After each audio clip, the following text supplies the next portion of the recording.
Hey everyone, welcome back to Mini Bike Mike's Garage. This is going to be video number 3 on the CT70 that I am building to take to Moab, Utah in the fall of 2025.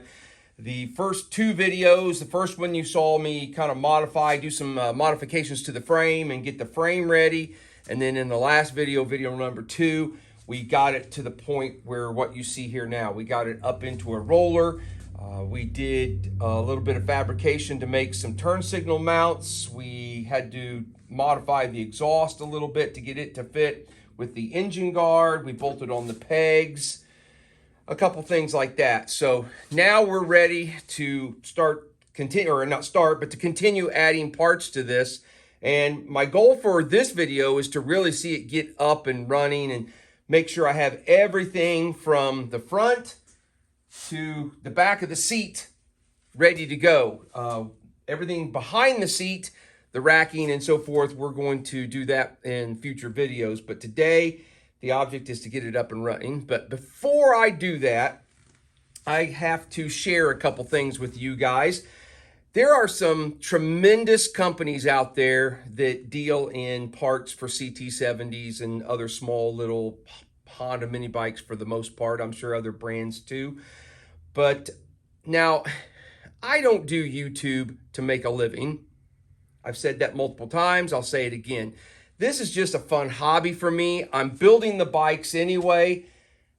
I was encouraged by, actually it was my son Brock encouraged me to go ahead and film this stuff and start putting it out there. And I will have to say, I have met some tremendous people, you viewers out there all across the country, all across the world, even though I've not personally met some of you guys in Australia and the UK and different places, Scotland and all this, but I certainly do enjoy talking with you and swapping stories and information and so forth. But for you guys that are here in the United States, I've actually met a number of you, and it's just a joy to be able to do that. And that's what I get out of YouTube. I don't do it for a monetary gain. Now, every once in a while, I'll have a company that will reach out to me, or maybe not even reach out. They just do things to kind of help me along, and they ask for absolutely nothing in return. But I'm going to go ahead and share some things with you here real quickly, and I'm not doing it to try and entice them to help me anymore. That's not the reason at all. I'm doing it to share it with you guys so that you can see just how cool these guys are, and I believe they're good people, and if you're looking for parts, maybe you ought to check them out. So first thing I'm going to do, I'm building this bike for the Great American Monkey 1000, and this is a Honda CT70 K0 frame that I'm using. So I reached out to Jeff at G-Force Graphics, and he does decals and so forth, and I was looking to purchase the standard K0 decals for this bike. The Honda ones, and then the side badges here. And so I bought these. Jeff has them on his site, and so I bought a set off of Jeff. And a few days later, the package shows up. Now, let me back up. Just in between when I ordered them and when I received them, I had seen on a discussion page for the Great American Monkey 1000 that Jeff makes the decals for the Great American Monkey 1000. So, like I said, I had already ordered the Honda stickers, and so I thought, well, you know what, I'm going to go ahead and get the Great American Monkey 1000s one also. So I reached out to Jeff, and I said, hey, excuse me, it's my understanding you make these decals too. I'd like to order a set. And Jeff asked, he said, have you not received the package for that you just ordered a few days ago? And I'm like, no, I have not. He said, wait until you receive that package. Well, inside the package, Jeff sent me decals that he makes for the Great American Monkey 1000. He's got the sides, and then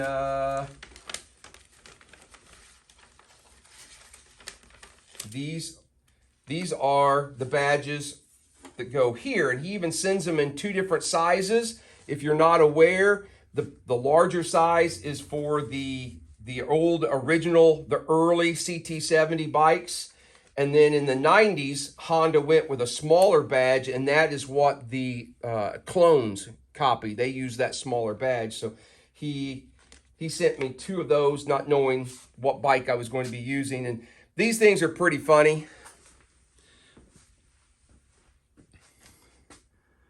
This vehicle is not suitable for human operators. Anyone operating this vehicle is obviously an idiot and should be approached with extreme caution.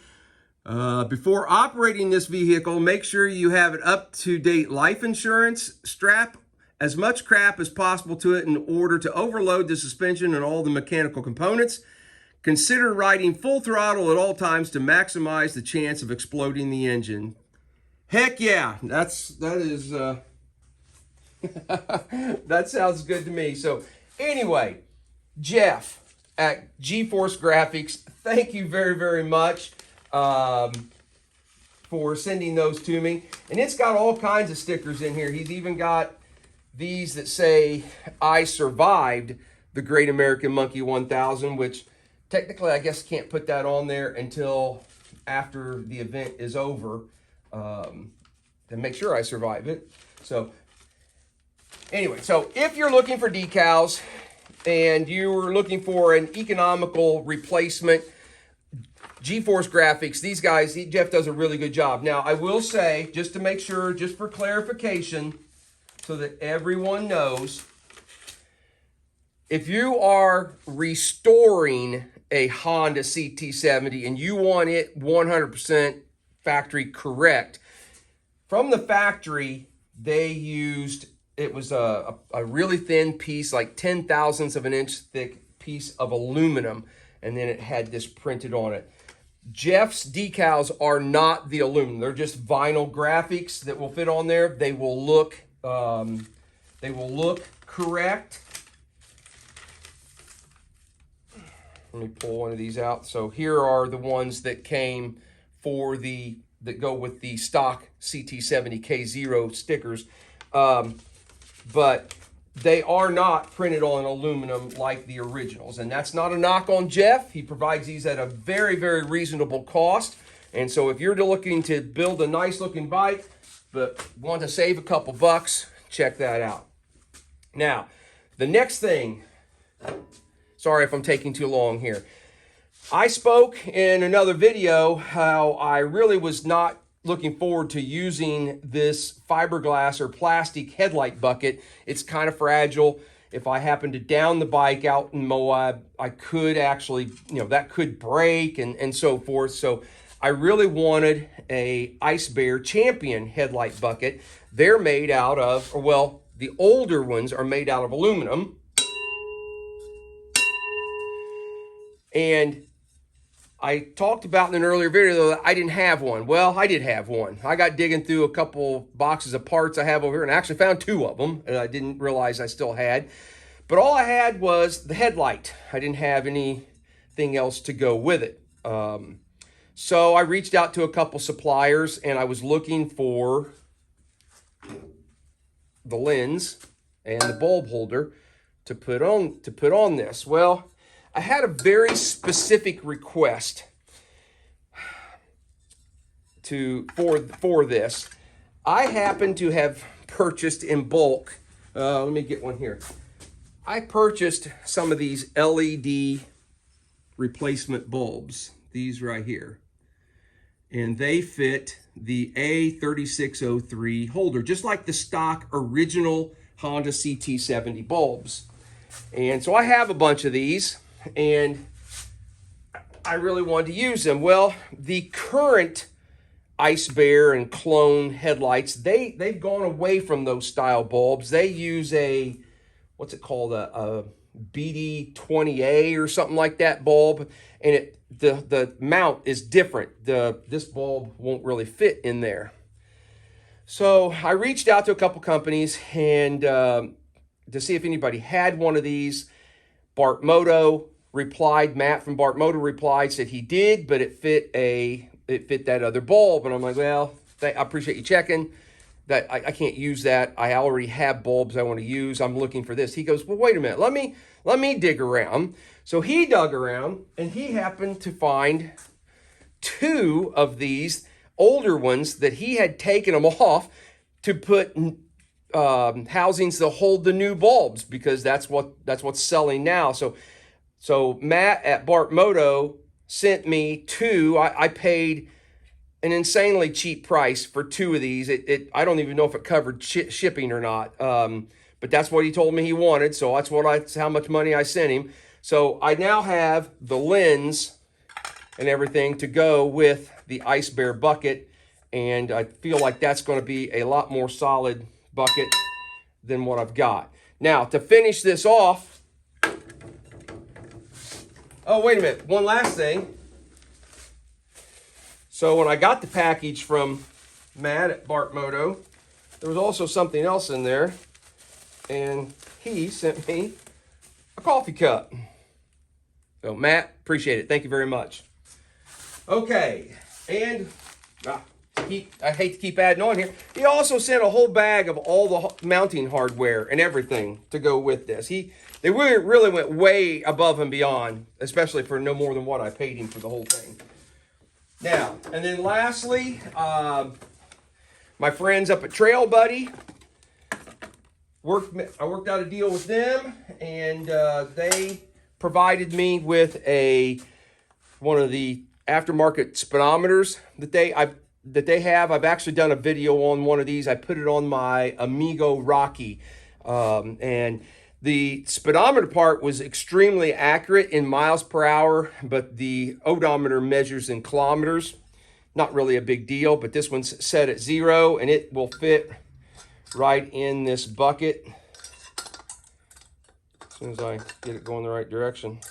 I'm not going to put it in there now because I need to do some work to the wiring, but there we go. So now I'm set up on the front, and that is all through the kindness of Jeff for the decals, Bart Moto for the headlight lens, and Trail Buddy for the speedometer. If you're looking for parts to build your bike, please consider checking out those guys. Like I said, I'm not monetarily compensated for this. I'm just passing along because I feel like they're good people, and you guys, deserve to know where to buy good parts at. So anyway, let's move on to putting this bike together.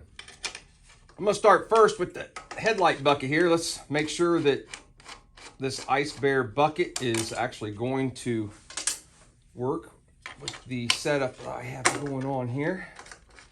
So give me just a second. Let's put it on.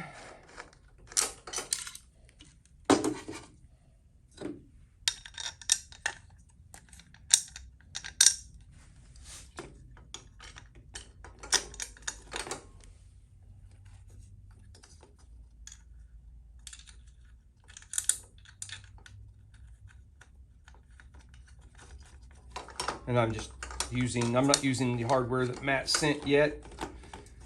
Since I had these nuts and bolts in my hand, this is what we're going to use just for mock-up.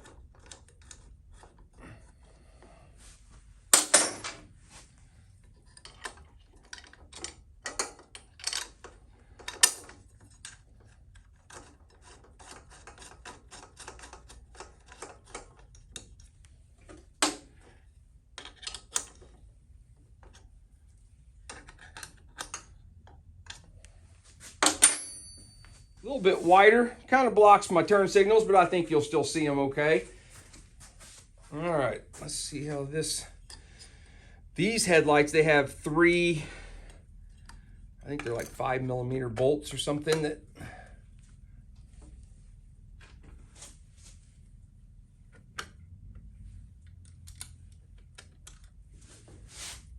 can't see it. I got it up too high.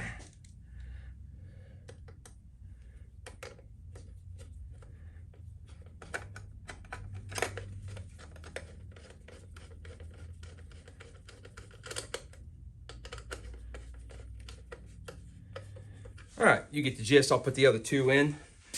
Yeah, I think that's going to work just fine. Awesome. All right, let's move to the carburetor.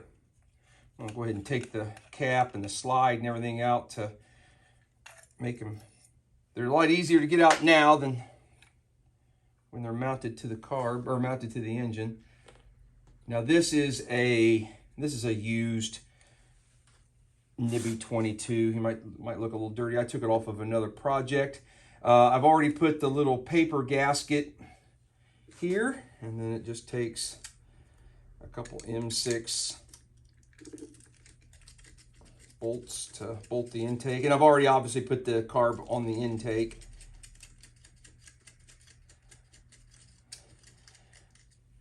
And when I put the bolt on the other side, I'm actually going to put a little clip on it. And I just took it off someplace. I took it off the engine someplace else, and that's what's going to catch the spark plug wire. So I'm going to go around to the other side and put that on.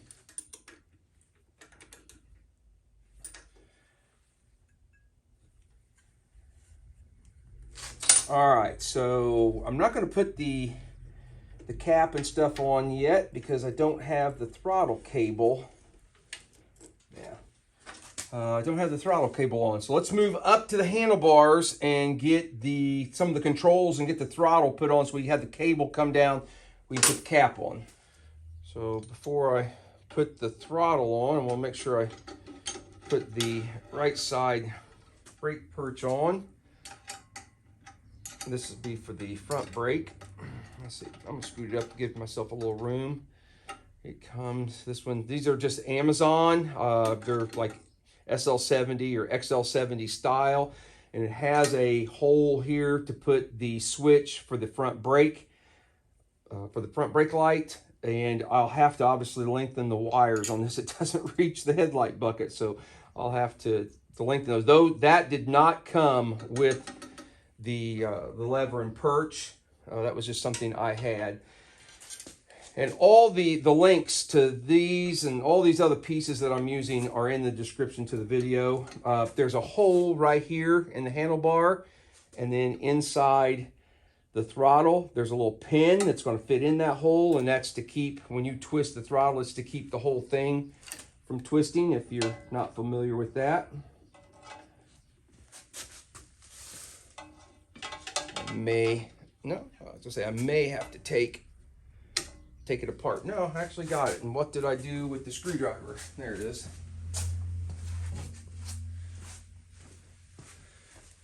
All right, so I'm just kind of...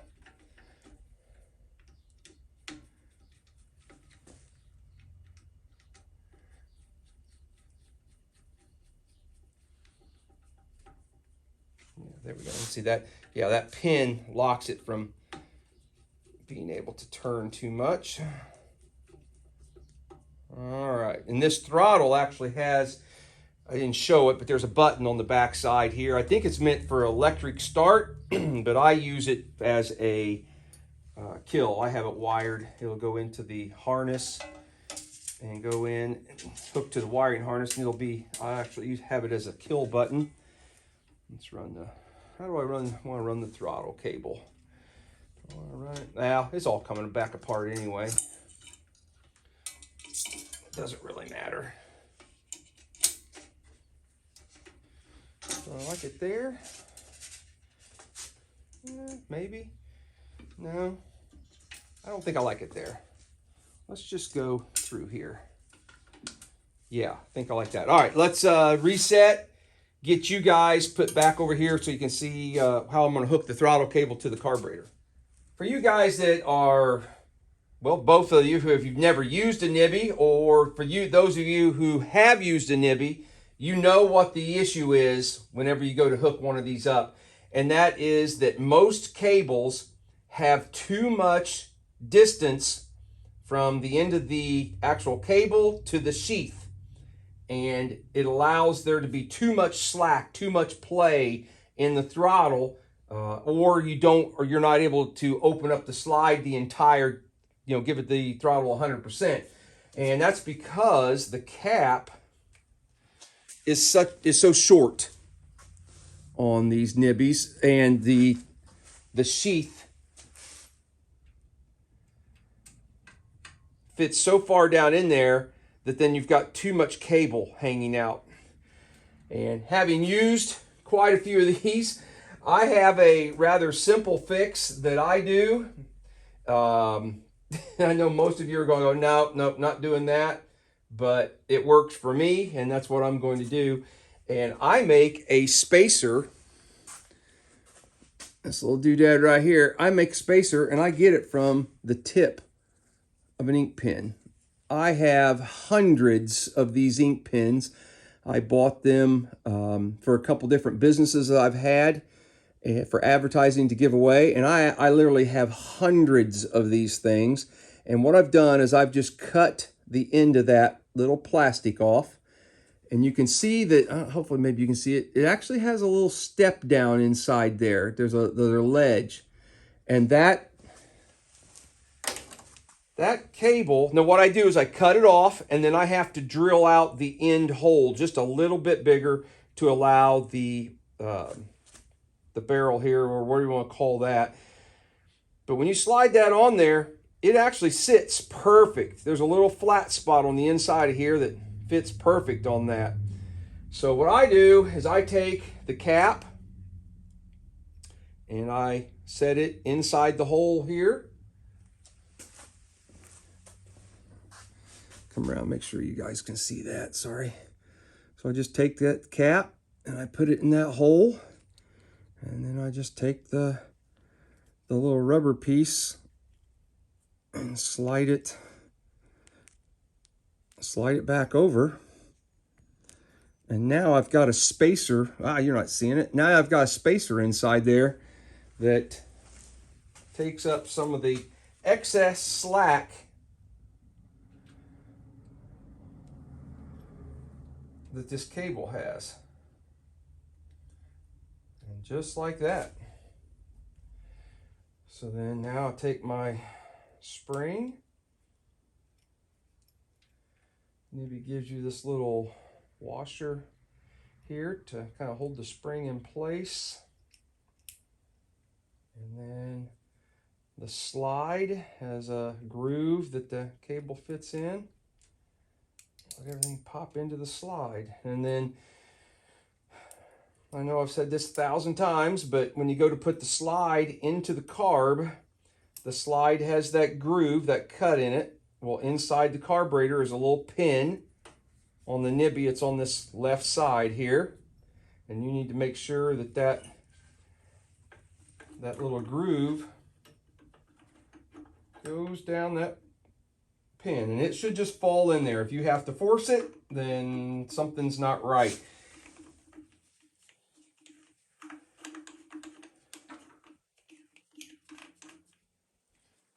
All right, so there. Now, my lever's in the way. All right.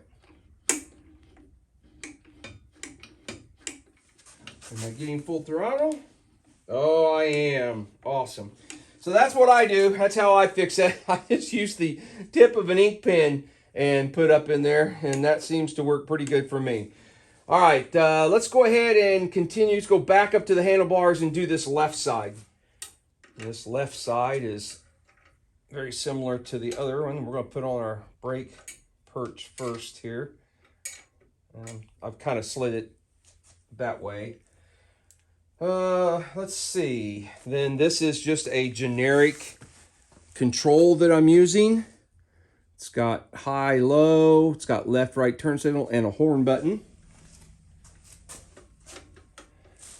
So that slides over there. Really don't know where to mount it yet until I put the grip on. You know what? I'm going to get a little WD-40 and put on that grip. Maybe it'll go. Nah, it's going to go.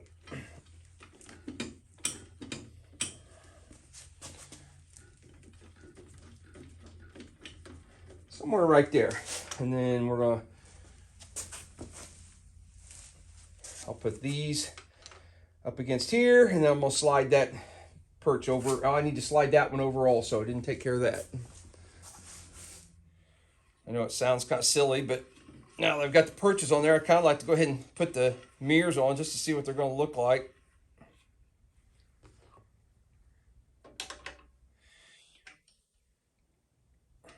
wonder how long they'll last before I break one of those off. These might be the most fragile items on the whole bike. Maybe between now and September I'll come up with something different. But I really like these mirrors. I've used them on basically all of my most recent builds. I like the adjustability and so forth. So, all right, there's that. What's that look like to you guys? You really can't tell. Okay, let's see how the cables go. I'm a little worried. I think this speedometer cable is going to be way too short, because I think all I had in stock were K0 speedometer cables, and I believe that the distance with these forks is going to be much longer from the hub up to the headlight. So I think we're going to have to probably get a new speedometer cable, but that means I got to pull back off the headlight ring to check that. So let's do that. I'm going to start with the rear brake cable first. And I apologize, it's kind of cold. You may hear my heat running.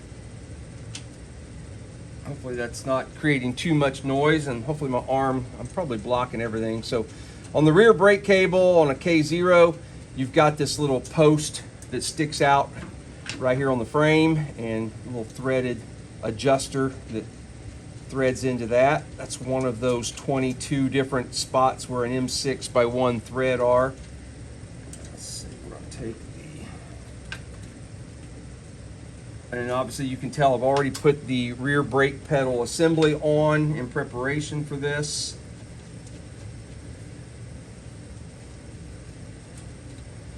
Okay, so there's that. I also made a little dog leg bracket right here for the exhaust to hold it a little tighter. So we're good there. All right, let's so I've got the cable loosely just kind of put on down at this end. Let's go up at the handlebars and see if we can connect it up there. All right, let's see if we got enough play just to muscle this. Oh, I'm close. You know what? I think I have the bottom adjusted too far, or maybe I don't have it adjusted far enough down. Let me make sure that it's seated in its location down here.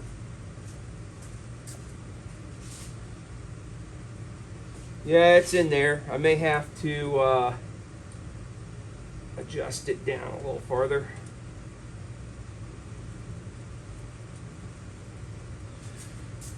See what that looks like. I might be able to move this in also. Nope, that's going to get it right there. Perfect. And then we'll do the final adjustment when we do that. And as you can see, I'm going with a rear brake, a rear hand brake. I really, for the terrain that we're going to be going on, I really want a rear hand brake.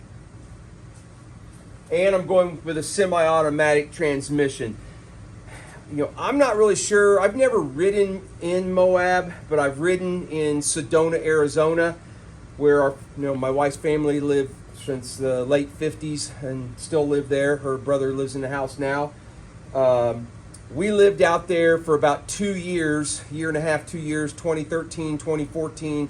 My father-in-law passed away in January of 2015, and then we came back to Indiana. But in my time out there, I had a couple CT70s, and they lived really close to the Broken Arrow Trail, Jeep Trail in Sedona, Arizona, if you've ever been there. And I didn't do it daily, but pretty often since I wasn't working out there, we were just basically taking care of her parents. My time was spent jumping on a bike and going over to the Broken Arrow Trail and different trails in the area, out toward Cottonwood and so forth, and riding all the Jeep trails. And I found that having a rear brake, a rear hand brake, was very, very handy. The front one, you know, you're trying to use the throttle, and so it's kind of hard to, you know, manipulate the brake and throttle at the same time. Sometimes you need to have both feet down, so it's kind of hard to use the foot brake. So having that rear hand brake comes in pretty handy, and I have a feeling that in Moab that might be the case too. So if you're wondering why I'm going with the setup I'm going with, yeah, that's why. I don't want a clutch. I can stop this semi-automatic in low gear. It can just come to a stop, and then I can just give it the throttle and keep on climbing if I need to. Don't have to worry about feathering a clutch or doing anything. And then having that rear hand brake is going to be handy. So, all right, let's see what the front brake cable looks like. Really wasn't sure what kind of cable I needed for the front. Because this brake perch already had a brake switch in it, I didn't feel the need to go with a K0 or K1 style front brake. It has the switch in the brake cable. So this is actually an SL70, and it's not going to be anywhere near long enough. Yeah, this is a cable from a Honda SL70, and it is way too short. I'm 4 inches from meeting that. I wonder if I have like a K1 cable, would it be any longer? I think my handlebars are taller than stock, which is throwing me off a little bit. But all right, so a Honda SL70 cable, definitely not going to work. Let me back up and punt, see what else I have in stock. Well, the only other cable that I have in stock currently is a K0 front brake cable that does have that front brake switch, and it's about the same. It's way too short. So, all right, back to ordering more parts. I've got to find something like a CL70 cable or something that has a bigger front end, a longer front end that will work there. I have a feeling I'm going to run into the same issue with my speedometer cable. The only cables I really keep around are the K0 ones, and that's not going to reach either. That's I'm good 3 or 4 inches short of being able to hook that, having it too tight. All right, so back to the drawing board. I have to buy a couple cables. I got to get a speedometer cable and a front brake cable. Let's move. I guess the next thing we need to do is pull this off and start working on wiring. I think everything else, other than the stuff on the back, the other mechanical parts are all done. We're down to electrical. All right, fellas, it is a couple more days down the road since I last filmed and last saw you guys.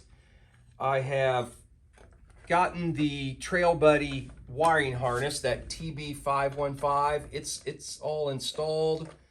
I think I have it set up the way I want it. So to finish this video off, we're ready to test the electrical, make sure all my lights are going to work and the way I want them to. Then I'm draining, I don't know if you guys can see it or not, I'm draining the oil out of this engine, this Lifen, in preparation for its first start. I'm gonna go ahead and put, it was really low on oil, so I thought, you know what, instead of just adding to that oil that's in there, I will go ahead and drain it and put new, so that's what we're doing there. So, all right, so I'm gonna button this up. Got one more screw to put there. I've got to, well, I'll tell you, I'll bring you to the back when I plug in the tail light and show you what I've done with the turn signals back there. So I'm going to be running this entire bike off of DC, off of the battery, instead of the stator. Some guys, the Ice Bear Champions come stock running the headlight off of the AC stator. But on this particular applications, I'm putting everything to DC and right off a battery. So we should be able to check all the electrical without having to start the engine. I'm not really ready to do anything permanent back here for lighting. So I have rigged up a couple turn signals. a left and a right turn signal back here, and I've got a tail light that I'm just going to plug in and just to kind of make sure everything works. Luckily, this has a ground wire on it that we do not need to ground the frame of the case of the light there. I'm hoping, if my memory serves me right, on this particular light, the black and white was ground, the red is the stop brake light, and the black was just the running light. Okay. Okay. Well, since you're already there, let's just start at the back. So I'm going to reach up here and turn the key to the second position, and hopefully we should see a tail light come on. Yay, we did. Awesome. I'm going to reach up the hand brake for the front. Oh, by the way, I did get a front brake cable. I think when I last left you guys off, I did not have a front brake cable, or I had one that was too short. I have gotten one now. It's installed. The speedometer cable, I think, is coming tomorrow. So, all right, so there's a brake. There's a foot brake. And do we have a brake on the other lever? We do. All right, so all that looks good. While you're back here, let's go ahead and test turn signals. So this should be the left turn signal. And hopefully we're blinking up here. Looks like we are. And then turn to the right. We have a right turn signal, and we've got the one up in the front that's working also. Fantastic. Okay, I'm gonna move you guys up to the front. Well, as you can see, the headlight is still on, and my high beam indicator is on, so that must be the high beam. Let's change it to the low beam. Guess you roll it forward. Huh, is that backwards? Is that the way it's supposed to be? I think that might be backwards. Can't really tell a whole lot of difference there, can you? Oh well, doesn't really matter. All right, so the headlight works. What about the horn? Oh wow, we got a great horn. Okay, so I am pretty happy with all the electrical. I think it's going to work just fine. I still have a couple little things I need to do, like the USB plug that's going to go for charging my phone and cameras and all that kind of stuff. I still need to put that on here, but 99% of the electrical, I believe, is done. So I think to finish this video up, I really want to hear this engine fire up and see if we can get it to start. I have not heard it run yet. So I think I'll go ahead and take the battery back off. And so we're not short. I want to be able to put the seat down. I don't want to short anything out, and I'm not ready to put the battery, install it, fully yet. So take that off, get this down off the table, and let's see if it'll fire up.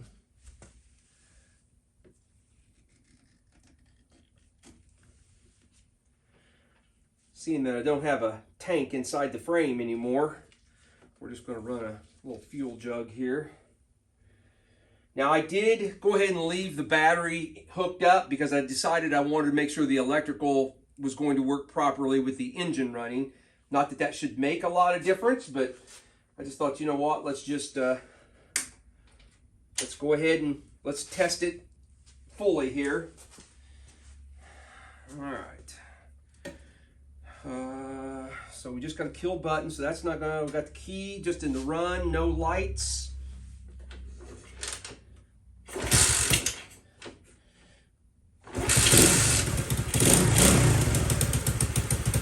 You might have seen a little running light come on. Yep, there it is. There's these aftermarket headlights. They have like a little running light at the bottom, and I just hooked that one. I did hook up to the stator, so it's on when the engine's running. Just in case something happened to my electrical, I lost the 12 volt or the DC, I would at least maybe have the AC light working.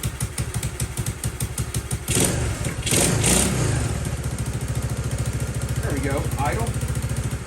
Okay, so switch to lights, and they are working. Works. I'm gonna I can figure out,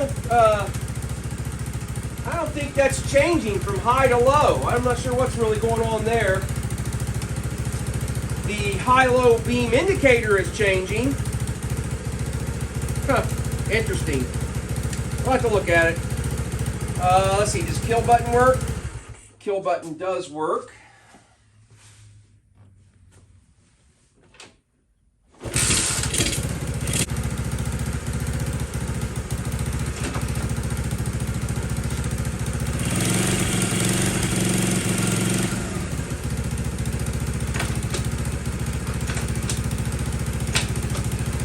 Awesome.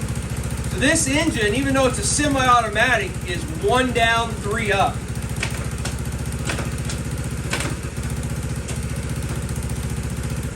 So that still should be low. It is. And I don't know how hard neutral is to find on one of these. I know with the manual clutch version, it is almost impossible to find neutral with the engine running, doing that little half up click. Yep, this one didn't make it either.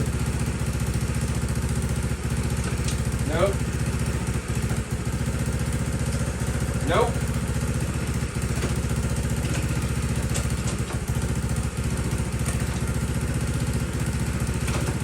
There, I think I hit it. No, I didn't either. Back down to low. Oh well, not an issue.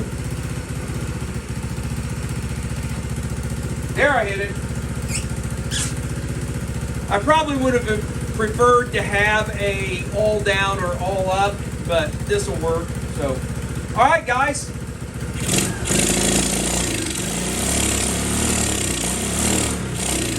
My Nibbi's not happy. That was a used carb. I took off something else. Knowing me, I probably didn't drain it. I probably need to clean it.